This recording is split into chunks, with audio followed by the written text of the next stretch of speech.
Ngayong may itinakda ng petsa ang House Justice Committee para sa hearing proper ng dalawang impeachment complaints laban kay Vice President Sara Duterte, inilatag ni Committee Chairperson Representative Jervin Luistro ang mga aasahan sa pagsisimula nito sa susunod na linggo. March 25 ang unang araw ng hearing proper. Yan ay kahit naka-recess ang Kongreso. Ayon kay Luistro, sa panayam sa unang balita ng unang hirit, pinaghahandaan na ng komite ang ground rules para sa hearing proper. Magkakaroon daw ng presentasyon ng mga ebidensya at testigo roon, pero paglilinaw niya, hindi pa ito ang mismong impeachment trial.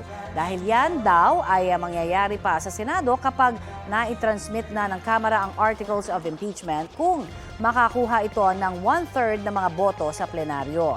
Tatalakayin din daw sa pagdinig ng komite ang mga mosyon na inihain ng ilang miyembro tulad ng pagsupina sa ilang finance documents ng bise, paglipat sa kustodiya ng nagpakilalang dating aide ni Duterte na si Ramil Madriaga, pati ang motion to reject entry of appearance ng ilang abogado ng bise dahil sa umano'y conflict of interest.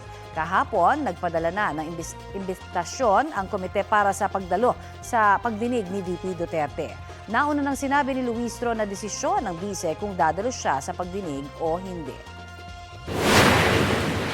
Let us understand na ito pong proceeding before the Justice Committee is synonymous to a preliminary investigation of a fiscal in a criminal proceedings. Ito pong mini trial na ito, we are using this for the better understanding of the Filipino people.